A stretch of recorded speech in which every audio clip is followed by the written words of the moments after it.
ذی شعور کے لیے، صاحب استطاعت کے لیے، جو علم رکھتا ہے اس کے لیے ضروری ہے کہ وہ اپنے علاقے کے، اپنے محلے کے مسجد میں یا کسی جگہ پر ایک منظم مکتب کا قیام ضرور کرے۔ اس محلے میں مدرسہ ہے، اس محلے کے بچے کیوں کم ہو گئے جبکہ ان کے لیے ایک بہترین جگہ تھی تعلیم حاصل کرنے؟ یا تو کہیں امام فکر کرتے ہیں اس کی تو کمیٹی اجازت نہیں دیتی، کہیں کی کمیٹی اس کی اجازت دیتی ہے تو امام کے پاس وقت نہیں ہوتا۔ یہ بڑی افسوس کی بات ہے۔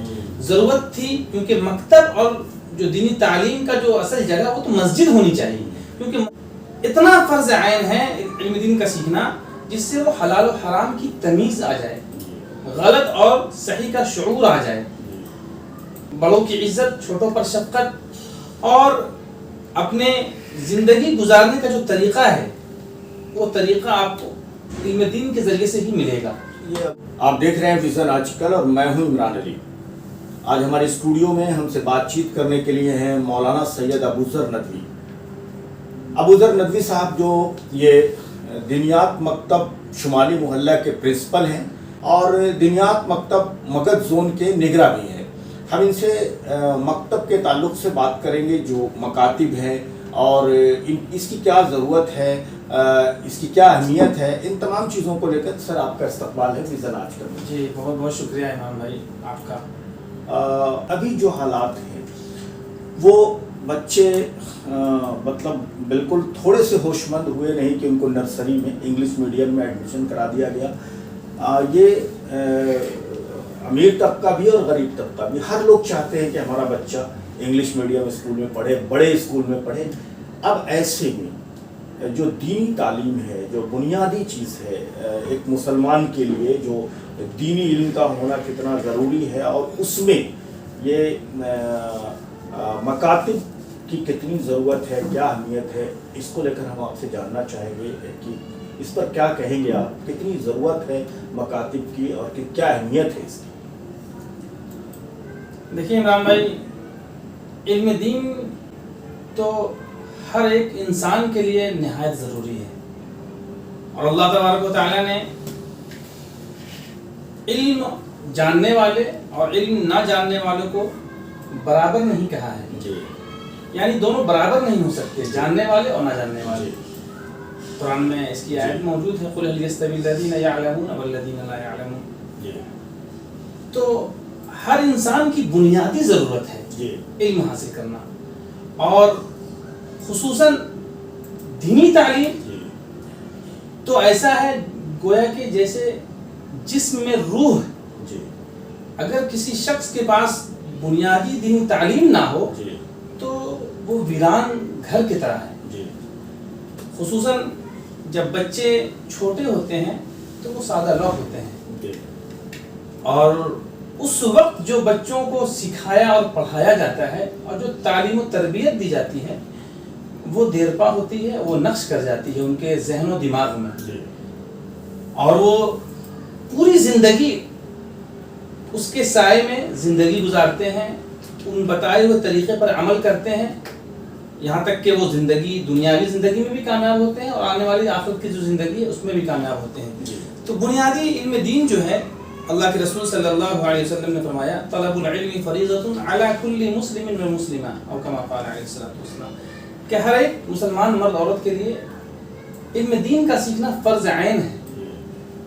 اتنا فرض عین ہے علم دین کا سیکھنا جس سے وہ حلال و حرام کی تمیز آ جائے، غلط اور صحیح کا شعور آ جائے، بڑوں پر شفقت، چھوٹوں پر، بڑوں کی عزت، چھوٹوں پر شفقت، اور اپنے زندگی گزارنے کا جو طریقہ ہے وہ طریقہ آپ کو علم دین کے ذریعے سے ہی ملے گا۔ یہ ابوذر صاحب، آپ یہ اپنے جو بنیادی باتیں بتائی، ٹھیک ہے، یہ تو بہت ضروری باتیں جو تھی آپ نے بتائی، لیکن مکتب جو آپ شمالی محلہ میں چلا رہے ہیں، جی کیسے چلاتے، کیا نظم ہے اس کا؟ دیکھیے، ہر تعلیمی ادارے کے لیے ضروری ہے کہ اس کا ایک نصاب ہو۔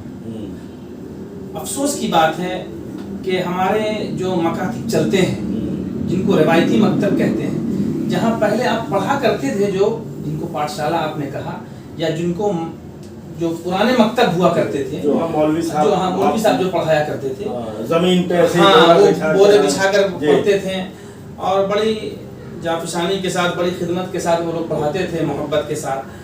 تو وہ وقت ایسا تھا کہ سہولت کم تھی، بچوں کے پاس وقت بہت زیادہ تھا. آج کا دور ایسا ہے کہ ٹیکنالوجی کا زمانہ، ڈیجیٹل زمانہ ہے، بچے کے پاس وقت نہیں ہے.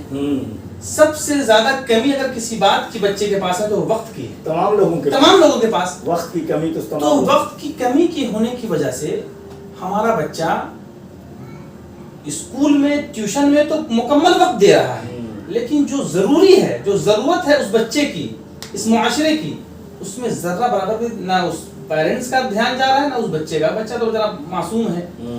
تو ان تمام چیزوں کو مد نظر رکھتے ہوئے دینیات مکتب والوں نے ایک بہترین نصاب تیار کیا ہے، جو صرف 1 گھنٹے کا ہے. 1 گھنٹے کا ہے. اس کی خصوصیت ہے کہ وہ 1 گھنٹے کا ہے، اور 1 گھنٹے میں وہ تمام چیزیں ان بچوں کو دی جاتی ہے جو اس کے لیے ضروری ہے. اس میں قرآن بھی پڑھایا جاتا ہے تجوید کے ساتھ، چند حفظ سورہ بھی کرایا جاتا ہے تاکہ وہ نماز میں اور چیزوں میں اس کا استعمال کر سکے. اس کے بعد حدیثیں یاد کرائی جاتی ہیں، دعا و سنت جو روز مرہ کی دعائیں ہیں، صبح و شام کی، کھانے پینے کی، اٹھنے بیٹھنے کی، وہ دعائیں یاد کرائی جاتی ہیں. ساتھ میں عقائد و مسائل، جو عقیدہ ہے ہمارا کہ اللہ کے سوا کوئی معبود نہیں اور محمد صلی اللہ علیہ وسلم اللہ کے بندے اور رسول ہیں، یہ اس کی تعلیم دی جاتی ہے. ساتھ میں مسائل بتایا جاتا ہے، نماز کے مسائل ہوں، روزے کے مسائل ہوں، پاکی ناپاکی کے مسائل ہوں، وضو کے مسائل ہوں، تمام طرح کے جو ضروری مسائل ہیں جن سے اس بچے کا واسطہ پڑھنا ہے، زندگی میں ضرورت پڑتی ہے. ساتھ ساتھ میں اسلامی تعلیمات دی جاتی ہے، اسلام کا نالج دیا جاتا ہے بنیادی، اور اللہ کے رسول صلی اللہ علیہ وسلم کی سیرت طیبہ وہاں پہ یہ پڑھائی جاتی ہے، اور ساتھ میں اردو زبان پڑھائی جاتی ہے. تو یہ تمام چیزیں، دینیات نصاب کی خصوصیت یہ ہے کہ وہ 1 گھنٹے میں وہ بچہ ان تمام چیزوں کو پڑھتا ہے. آپ کے یہاں جو بچے آتے ہیں، جی ہاں، وہ اسکولی بچے بھی آتے ہوں گے؟ ہمارے یہاں جو بچے آتے ہیں، آپ کو بتا دیں، وہ 99% بچے اسکولی ہوتے ہیں. اور یہ مکتب ہم نے اسکولی بچوں کے لیے قائم کیا ہے. جی ہاں، کیونکہ آپ کو بتا دیں، آپ کے پاس بھی اس کا علم ہوگا کہ ہمارے مدرسے میں جو بچے پڑھتے ہیں مسلمان کے، وہ بقدر بادام ہیں. 3% سے لے کر 5% بچے صرف مسلمان کے مدرسے میں پڑھتے ہیں. آپ کے 95% آبادی مسلمانوں کی یا تو اسکول میں پڑھتی ہے، یا سرکاری میں پڑھے، یا پھر نہیں پڑھتی ہے، نہیں پڑھتی ہے. تو 95% جو آبادی ہے، اس کی فکر کرنا نہایت ضروری ہے. اس کے لیے مکتب بہت اس کے لیے مکتب نہایت ضروری ہے. تو اور جو آپ جیسے یہ تو آپ اپنے محلے کے پرنسپل ہو گئے، آپ نے جو اور قائم کیا دوسرے جگہوں پہ لوگ نگراں کے طور پہ آپ جو ہیں، اس میں اس کو شروع کرنے میں یا کھڑا کرنے میں کیا کوشش کرنی پڑتی ہے؟ ایک تو وہاں پر کے لوگوں سے ملنا پڑتا ہے، ان کی ذہن سازی کرنی ہوتی ہے. محلے کے جو مقامی لوگ ہیں، جو صاحب ثروت لوگ ہیں، صاحب استطاعت علم ہے، اور سمجھتے ہیں کہ اس کی اہمیت کیا ہے، اس کے بغیر زندگی کیسی ہے، اور اس کے بغیر ہماری جو نسل کوآرڈینیٹ کر کے، جی ہاں، ان کو سمجھاتے ہیں. پھر ان کے ذریعے سے ایک جگہ کا انتظام کرتے ہیں، جو مناسب جگہ ہو بچوں کو پڑھنے کے، کسی کا گھر ہو. اور اس کے بعد اسی کے آس پاس کو اگر کوئی حافظ صاحب، مولانا صاحب مل جائیں تو پھر ان سے رابطہ کرتے ہیں، ان کی ذہن سازی کرتے ہیں، ان کو بتاتے ہیں. اور اس کے علاوہ جو مکتب کی ضرورت ہے، ایک تو سلیبس ہے جو نہایت ضروری ہے. اس کے علاوہ ساتھ میں ہم لوگ آرگنائز مکتب چلاتے ہیں، جس میں بچے فل یونیفارم میں آتے ہیں، بچیاں برقع اور حجاب میں آتی ہیں، بیگ لے کر آتی ہیں، اور ان کا باضابطہ بیچ بنا ہوا ہوتا ہے. وہ بھی تربیت ہو. جی ہاں، اگر اسکول میں وہ اپنے ڈریس میں جا رہی ہیں، بالکل تو یہاں وہ جو اسلامک تربیت ہے وہ ملے. اور اس کا فائدہ یہ بھی ہوتا ہے کہ بچپن سے بچوں کو یہ عادت لگ جاتی ہے کہ ہمارا لباس کیا ہے. بچیوں کو برقع اور حجاب کی، پردے کی، جی ہاں، اہمیت پتہ چلتی ہے. بعد میں ایسا ہوتا ہے، یہ بارہا دیکھا گیا ہے، آپ کے علم میں بھی ہوگا کہ جو جن بچیوں کو بچپن میں برقع اور حجاب نہیں لگایا جاتا، بڑے چل کر بڑے ہونے کے بعد وہ بچیاں پھر بڑی مشکل ہوتی ہے ان کے لیے، وہ ہوتی ہے کہ بھائی سفوکیشن ہو رہا ہے، وہ نہیں پہن پائیں گے ہم، تو یہ عادت نہ جن کو عادت لگ گئی ہے وہ اس کے بغیر نہیں رہ سکتی ہیں. تو ایک طریقے سے یہ تربیت اور تعلیم کا پارٹ ہوتا ہے. کتنا اثر اس کا ہو رہا ہے، یہ مکتب کا کیا فائدہ مل رہا ہے؟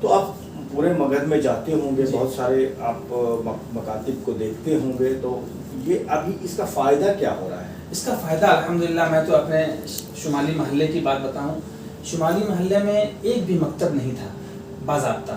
الحمدللہ ہم نے 6 سال پہلے شروع کیا اور 100+ بچے ہیں میرے پاس، اور دوسرے جگہوں اور ماشاءاللہ میرا دیکھا دیکھی بہت خوشی ہوئی ہم کو کہ میرے محلے میں ابھی الحمدللہ 5 سے 6 مکتب چل رہے ہیں، اور ایک طریقے سے دینی ماحول پیدا ہو گیا ہے. بچیاں حجاب اور برقع لگانا شروع کر دی ہیں شوق میں، ایک دوسرے کو دیکھ کر کے، تو ایک بہترین ماحول بن گیا ہے، اور ساتھ میں لوگ دینی تعلیم بھی سیکھ رہے ہیں. ہم ابو ذر صاحب ایک سوال اور آپ سے کریں گے کہ یہ جو مساجد ہیں یا مدارس ہیں، تو بہت ہر محلے میں، سارے محلے میں تو مدرسہ نہیں ہے، لیکن جہاں کہیں پہ مدرسہ ہے، یا مساجد بھی سب جگہ تو نہیں ہے لیکن جہاں کہیں ہے، تو وہاں پر ان کے جو امام ہیں وہ بھی اگر مکتب کے طور پہ 1 گھنٹہ اگر اسی طرح سے بنیادی تعلیم جو دینی تعلیم ہے وہ دیں، جو مدارس ہیں وہ حافظ تو بنا رہے ہیں، لیکن ایک جو آس پاس کے بچے بنیادی تعلیم جو دینی تعلیم ہے اس کو دیں، اس تعلق سے آپ کیا دیکھتے ہیں یا آپ کیا کہیں گے؟ دیکھیے عمران صاحب، ایک جگہ تو ہم لودھی شہید میں دیکھتے ہیں کہ اس مسجد میں امتیاز صاحب ہیں، تو وہ اس طرح کا انتظام رکھتے ہیں، کچھ جگہوں پہ ہے ایسا، لیکن آپ کیا کہیں گے تمام مسجدوں کے مساجد کے لیے؟ دیکھیے ضرورت تو اس بات کی ہے کہ ہماری مسجدیں صرف عبادت گاہ بن گئی ہیں. جی، مسجد نبوی صرف عبادت گاہ نہیں تھی. جی، اللہ کے رسول صلی اللہ علیہ وسلم کے زمانے میں وہاں پر دین سیکھنا سکھانا بھی ہوتا تھا، اور تربیت بھی کی جاتی تھی، وہ درسگاہ بھی تھی. لیکن عام طور سے ہماری مسجدیں اس سے خالی ہو گئی ہیں. یا تو کہیں امام فکر کرتے ہیں اس کی تو کمیٹی اجازت نہیں دیتی، کہیں کی کمیٹی اس کی اجازت دیتی ہے تو امام کے پاس وقت نہیں ہوتا. یہ بڑی افسوس کی بات ہے. ضرورت تھی، کیونکہ مکتب اور جو دینی تعلیم کا جو اصل جگہ وہ تو مسجد ہونی چاہیے، کیونکہ مسجد تو ایک بہترین پلیٹ فارم ہے تمام لوگوں کے لیے. عہدیداران جو ہیں، جو صدر سیکریٹری ہیں، ممبران حضرات ہیں، ان کے لیے کیا کہیں گے آپ؟ کیا ان کو مشورہ دیں گے؟ دیکھیے اللہ کے رسول صلی اللہ علیہ وسلم کی حدیث ہے کہ کلکم راع وکلکم مسئول عن رعیتہ، او کما قال علیہ الصلوۃ والسلام، کہ ہر ایک شخص ذمہ دار ہے اور اس کی ذمہ داری کے بارے میں کل اللہ تبارک و تعالیٰ اس سے پوچھے گا. مسجد کمیٹی کے جو صدر اور سیکریٹری اور ممبر ہوتے ہیں ان کو صرف یہ معلوم ہوتا ہے کہ مسجد میں پنکھا کہاں خراب ہے، لائٹ کون سی خراب ہے، ٹائلز لگانا ہے اور کون سا پینٹ کرانا ہے، وہ اسی کو ذمہ داری سمجھتے ہیں. اصل میں ان کی کمی نہیں ہے، بیچارے کو پتہ نہیں ہے. اصل میں تو ان کے پاس یہ ضرورت اس بات کی تھی کہ ہمارے محلے میں کون ایسا بچہ ہے جو دینی تعلیم سے دور ہے، اس کو کس طریقے سے دینی تعلیم سے جوڑیں. کون ایسا گھر ہے جس میں تعلیم کا نظام نہیں ہے، جہاں پر کون ایسا گھر ہے جس میں بیوہ ہے اور اس کی ضرورت پوری نہیں ہو رہی ہے. کون ایسا گھر ہے جہاں کے لوگ دینی تعلیم سے دور ہوتے چلے جا رہے ہیں اور مسجد کمیٹی اس کی کیا فکر کر رہی ہے. کون ایسا گھر ہے جس سے مسجد میں نمازی نہیں آتے، اس کی کیا فکر کرنی چاہیے. یہ سب کام تھا، یہ سب ضرورت تھی، تب ہم جا کر ایک بہترین معاشرے کی تشکیل دے سکتے ہیں. تو محنت زیادہ ٹائلز اور ماربل اور پر لگ رہی ہے سجانے میں. جی ہاں، اصل تو خوبصورتی مسجد کے نمازی سے یا پھر تعلیم سے ہے. بالکل، بنیادی تعلیم. بچے جب تعلیم حاصل کرتے ہیں مسجد میں تو مسجد روشن ہو جاتی ہے. بالکل وہی نمازی ہیں. بالکل وہی جو مدارس ہیں، جو محتمم ہیں، جی، تو محتمم تو فیصلہ لینے کے لیے ان کو یہاں تو کمیٹی اور امام میں فاصلہ ہے کہ بھائی کمیٹی فیصلہ لے گی تو امام کے پاس وقت ہے کہ نہیں ہے، یہ دونوں کا تال میل ہونا ہے. لیکن جو محتمم ہیں وہ تو لگ بھگ اپنے آپ میں مالک ہوتے ہیں، پرنسپل ہوتے ہیں، ڈائریکٹر ہوتے ہیں. یا پھر جو آس پاس کے لوگ ہیں جو تعاون کرتے ہیں مدرسے کو، ان کے لیے کیا کہیں گے آپ کہ مدرسے میں تو تعلیم ہی ہو رہی ہے، مدرسہ تو درسگاہ ہی ہے، پڑھائی ہو رہی ہے، لیکن یہ بچے جو اسکول میں جاتے ہیں، جو سرکاری اسکول میں جاتے ہیں یا انگلش میڈیم اسکول میں جاتے ہیں، وہ بنیادی تعلیم کیسے حاصل کریں؟ دیکھیے ہم نے آپ کو بتایا ابھی کہ 95% وہ بچے ہیں ہمارے جو مدرسہ نہیں جاتے، لیکن ہماری پوری توانائی سے مراد جو ہمارا صدقات عطیات نکلتا ہے، جو زکوٰۃ ہم ادا کرتے ہیں، تو اس کی ایک بڑی رقم مدرسے میں جاتی ہے، جہاں پر الحمدللہ مدارس والے کام بھی کر رہے ہیں اور مدارس کا حافظ بنا رہے ہیں، مدارس کا ایک بڑا رول رہا ہے، بنا رہے ہیں، بالکل بہت بنیاد ہے۔ لیکن وقت کی ابھی جو ضرورت ہے وہ یہ ہے کہ جو 95% بچے ہمارے مدارس میں نہیں آ رہے ہیں، اسکولوں میں جا رہے ہیں اور جائیں گے وہ۔ کسی بھی پیرنٹس کو، امیر ہو یا غریب ہو، بالکل آپ ان کو نہیں کہہ سکتے ہیں کہ آپ بچوں کو مدرسے میں بھیجیے، آپ وہ اسکول ہی بھیجیں گے، تو پھر کیا ہوگا دینی تعلیم کا؟ بالکل کیا ہوگا۔ اس کے لیے ضرورت اس بات کی ہے کہ مدارس والے کو اپنا نظام کو بھی اور بہتر سے بہتر کرنا ہوگا، کیونکہ اب وہ زمانہ چلا گیا، ہم لوگوں نے بھی پڑھا ہے بورے پر، لیکن اب کے بچے وہ بورے پر نہیں بیٹھے ہیں، کیونکہ انہوں نے اسکول دیکھا ہے اور وہاں کی ڈیجیٹل کلاس دیکھے ہیں، تو انفراسٹرکچر بالکل ظاہر ہے کہ اتنا تو نیچے نہیں آئیں گے، بیٹھیں گے، لیکن ان کو بھی چاہیے کچھ نہ کچھ۔ ہاں، بچوں کو لبھانے کے لیے کچھ تو آپ کو بہترین ایک کلاس روم بنانا ہوگا، ساتھ میں ان بچوں کو لانے کی فکر کرنی ہوگی۔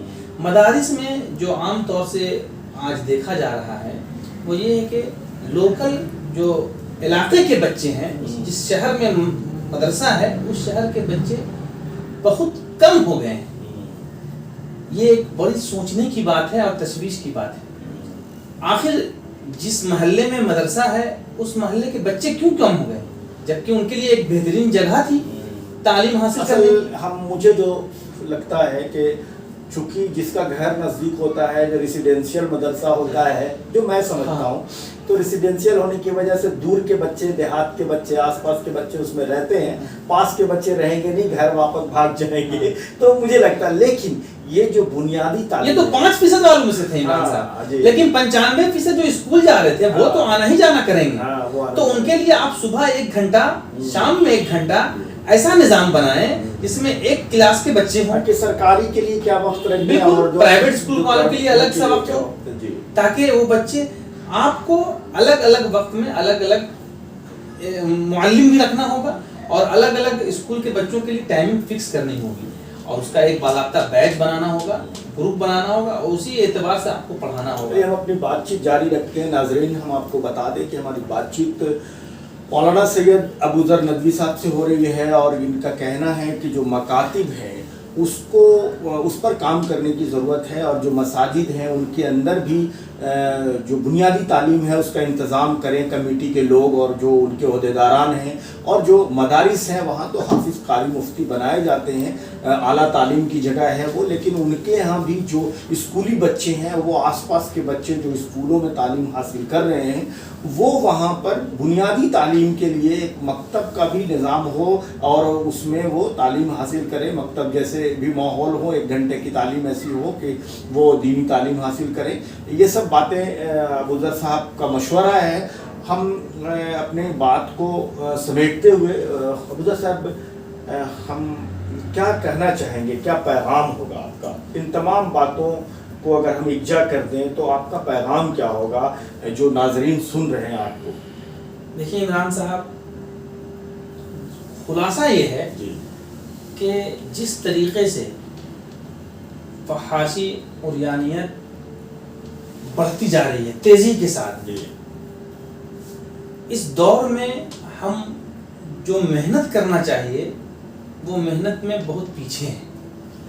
ہمارے لیے، ہر صاحب ذی شعور کے لیے، صاحب استطاعت کے لیے، جو علم رکھتا ہے اس کے لیے ضروری ہے کہ وہ اپنے علاقے کے، اپنے محلے کے مسجد میں یا کسی جگہ پر ایک منظم مکتب کا قیام ضرور کرے، اس کی کوشش کرے، اور وہ منظم مکتب صرف بچوں کے لیے نہیں ہو، یہ بھی ایک افسوس کی بات ہے کہ ہمارے علاقے میں اگر مدرسے ہیں یا مکتب ہیں تو صرف بچوں کے لیے ہیں.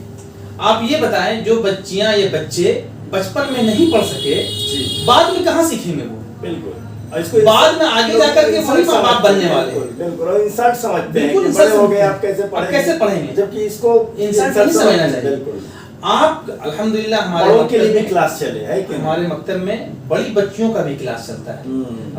تاکہ بچپن میں اگر ان کا اچھی طرح کئی لوگ تو ایسے بھی ہمارے مکتب میں پڑھ کر گئے الحمدللہ جن کے بچے بھی پڑھ رہے تھے, ان کی والدہ بھی پڑھ رہی تھی, ان کی والد بھی پڑھ رہے تھے.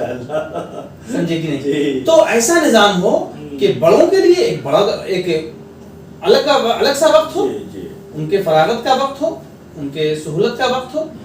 عورتوں کے لیے بھی نظام ہو 1 گھنٹے کا, تاکہ وہ بھی سیکھ سکیں, کیونکہ عورتیں جب دین سیکھیں گی تو ہماری نسلیں دین سیکھ جائیں گی. بالکل, کیونکہ وہ تربیت دینی روشنی بھی کریں گی. بالکل, جب وہ دین نہیں سیکھیں گی تو بڑی مشکل ہے ہم بچوں کو دین سکھانا اور ان کی اچھی تربیت کرنا. جو ہے وہ عمل دیکھتے ہیں. بالکل. آپ کو بتا دیں عمران صاحب کہ جب ہم ممبئی گئے تھے مکتب کے تعلق سے, وہاں ایک مکتب میں گئے ہم لوگ, تو بات کر رہے ہیں بینا کے مکتب کی, جس کی آنکھ ہے, اس کے بارے میں ابھی فکر کر رہے ہیں, سوچ رہے ہیں, ابھی باضابطہ اس پر عمل بھی نہیں شروع کیا ہے, ابھی اس پر بات ہی چل رہی ہے, مشورہ چل رہا ہے. لیکن آج سے 7-8 سال پہلے ہم جب ممبئی گئے تھے, الحمدللہ ممبئی میں بریل کا مکتب چل رہا تھا, نابینا لوگوں کا, اور 30-30 کلومیٹر دور سے ایک چھڑی کے سہارے لوگ مکتب میں آتے تھے. اور آپ کو بتائیں, میں جب ان لوگوں سے قرآن سنا, اتنا بہترین قرآن پڑھ رہے تھے وہ لوگ, اور اس کے بعد میری کلائی پکڑ کر انہوں نے کہا کہ مولانا آپ بہار سے آئے ہیں, کیا آپ نے نابینا مکتب کے قیام کے لیے کچھ سوچا ہے؟ تو خاموش ہو گئے, میرے پاس کوئی جواب نہیں تھا. ہم نے پوچھا ارادہ تو ہے انشاءاللہ؟ بولے ارادہ کر رہے ہیں ابھی. آپ یہ بتائیں کیا اللہ تبارک و تعالی ہم سے کل قیامت کے دن سوال جواب نہیں کرے گا؟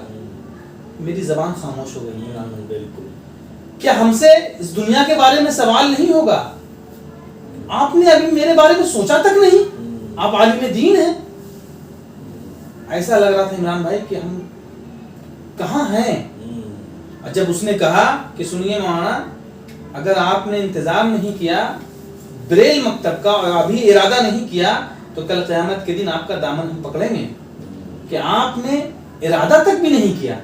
اور ہم لوگ تو بھائی بینا مکتب کے چلانے کے لیے سوچ رہے ہیں. بالکل, کہا جاتا ہے نا کہ اچھے کام کی شروعات کر دینی چاہیے. بالکل, وہ اپنی منزل تک پہنچے یا نہ پہنچے, کوئی آنے والا اس کو پہنچا دے, لیکن اچھے کام کی شروعات ہونی چاہیے. تو وہاں پر الحمدللہ بریل کا بھی مکتب ہے, نابینا لوگوں کا, اور اس کے بعد عورتوں کا, بچیوں کا, بچوں کا, بڑے لوگوں کا.